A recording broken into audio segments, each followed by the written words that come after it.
లోనే ఒక Swift Dzire వెహికల్లో అతను డ్రైవర్ పక్క సీట్లో కూర్చున్నాడు. వెనక్కి కూర్చున్నటువంటి పరశురామ్ అదేవిధంగా మన రాజేష్ వీళ్ళు ఏం చేశారంటే వెంటనే వాళ్ళు ఆ డ్రైవర్ సీట్ కింద పెట్టుకున్నటువంటి వేటకోడవలతో నెత్తి మీద కొట్టడం జరిగింది. ఒక అతను చేతులు గట్టిగా పట్టుకొని గొంతు స్లిట్ చేయటం, కడుపులో స్టాబ్ చేసి ఇమ్మీడియట్గా అతన్ని ఫ్రంట్ సీట్లో నుంచి బ్యాక్ సీట్లోకి లాక్కోవటం జరిగింది.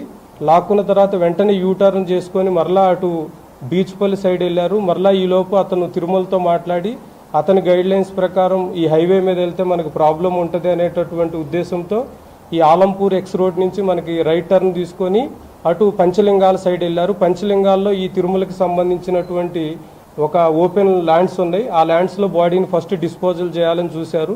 అయితే ఈ స్టాప్ చేసిన క్రమంలో వీళ్ళందరికీ బట్టల నిండా రక్తం అవడంతో తిరుమలకి చెప్పారు. తిరుమల వీళ్ళందరి కోసం కొత్త బట్టలు పర్చేజ్ చేసుకురావటం జరిగింది. ఈ డెడ్ బాడీని తీసుకెళ్లి అక్కడ కర్నూలు దగ్గర ఉన్నటువంటి ఒక నాలాలో పడేసేసి బాడీని డిస్పోజ్ చేసి ఎటోళ్ళు అటు డిస్పర్స్ అయ్యారు. సో ఈ క్రమంలో మనం ఇన్వెస్టిగేట్ చేస్తూ ఈ మర్డర్ కేసులో మనం ఇప్పటి వరకు మొత్తం 8 మందిని అదుపులోకి తీసుకున్నాము.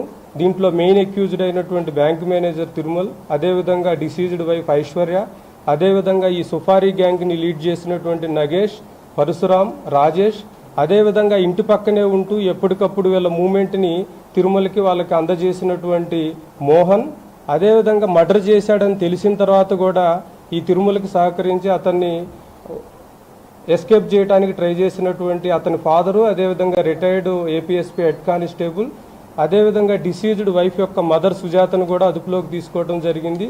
వీరి దగ్గర నుంచి సుఫారీకి సంబంధించినటువంటి కొంత అమౌంట్ని, కొన్ని సెల్ ఫోన్స్ని, అదేవిధంగా డిసీజ్డ్ బైక్కి పెట్టినటువంటి జీపీఎస్ ట్రాకర్ని, వేటకోడవల్లో వీటన్నిటిని కూడా సీజ్ చేయడం జరిగింది. ఈ మొత్తం కేసు ఇన్వెస్టిగేషన్ని చాలా చక్కగా చేసినటువంటి గద్వాల్ సిఏ, అదేవిధంగా అతని టీముని, అదేవిధంగా ఈ కేసు ఇన్వెస్టిగేషన్లో మాకు అన్ని విధాలుగా సహకరించినటువంటి మీడియా మిత్రుల్ని ప్రత్యేకంగా అభినందిస్తున్నాము. ఈ కేసు ఇన్వెస్టిగేషన్లో సహకరించిన ప్రతి ఒక్కరికి ప్రత్యేకమైన రివార్డుని శాంక్షన్ చేయడం జరుగుతుంది.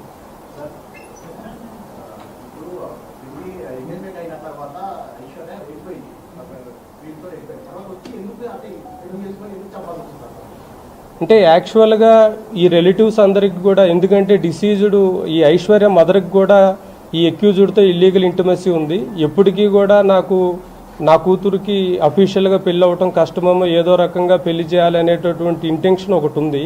అయితే వీళ్ళిద్దరి మధ్య ఎంత అటాచ్మెంట్ ఉంది అంటే ఈ ఐశ్వర్య కానీ ఆ బ్యాంక్ మేనేజర్ కానీ 24/7 ఎవరో ఒకళ్ళు video call, WhatsApp video call run అవుతూనే ఉంటుంది. వాళ్ళు వర్క్ చేస్తున్నప్పటికీ కూడా అతను బ్యాంకులో వర్క్ చేస్తున్నా వాట్సాప్ వీడియో కాల్లో అతను కనపడుతూనే ఉండాలి. ఈమె ఇంట్లో ఉన్నా కూడా ఏదో ఒక పని చేస్తున్నా ఈమె వీడియో కాల్లో అతనికి కనపడుతూనే ఉండాలి. ఈవెన్ మ్యారేజ్ అయిన తర్వాత కూడా అది కంటిన్యూ అయింది.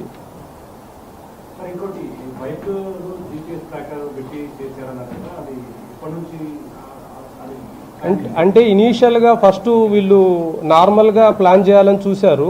బట్ ఏమైంది అంటే ఎప్పటికప్పుడు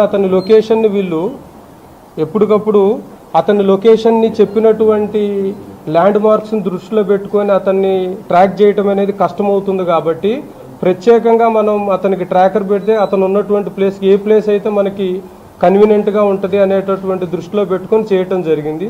సో 2 వీలర్ మీద అనేసరికి ఓపెన్గా అవుతుందని ఒక 4 వీలర్ని హైర్ చేశారు. దానికి కూడా బ్లాక్ ఫిల్మ్లో అతికించడం జరిగింది. బ్లాక్ ఫిల్మ్లో అతికిస్తే మనకి దాంట్లో ఏం చేసినా కనపడదు అనేటటువంటి ఇంటెన్షన్తో చేశారండి.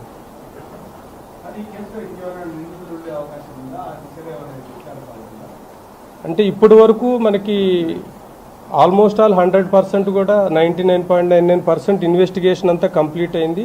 దీంట్లో ఇంకా ఫర్దర్ కూడా ఏమన్నా వస్తే మనం తీసుకోవడం జరుగుతుంది.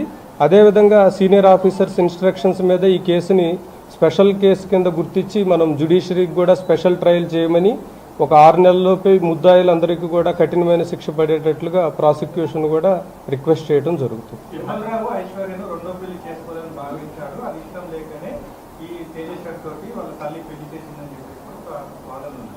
ఉన్నాయి. యాక్చువల్గా ఈ ఐశ్వర్య యొక్క బ్రదర్ కూడా వీళ్ళ మధ్య బాగా మీడియేషన్ చేశాడు. అతను రీసెంట్గా 1 మంత్ బ్యాక్ అతను కూడా 1.5 మంత్ బ్యాక్ ఇల్లు హెల్త్తో చనిపోవటం వల్ల కూడా వీళ్ళకి గైడెన్స్ అనేది లేకుండా పోయింది.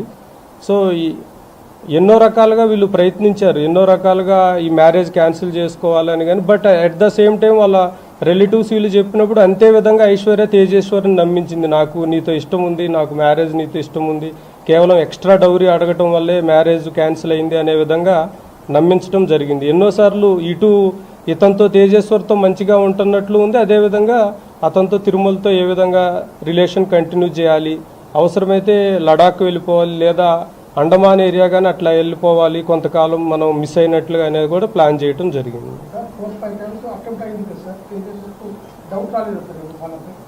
అంటే వీళ్ళు ఈ మర్డర్ కేసులో మెయిన్ ఏంటంటే ఈ సుఫారీ గ్యాంగ్ అందరూ కూడా ఈ తేజేశ్వర్ యొక్క ప్రొఫెషన్ని దృష్టిలో పెట్టుకొని సర్వేయర్ కాబట్టి కొన్ని ల్యాండ్స్ పర్చేజ్ చేయడానికి అన్నట్లుగా వీళ్ళందరూ ఒక ఫ్రెండ్షిప్ డెవలప్ చేసుకోవడం జరిగింది. దానివల్ల తేజేశ్వర్కి ఎట్టి పరిస్థితుల్లో కూడా వీళ్ళ మీద అనుమానం రాలేదు.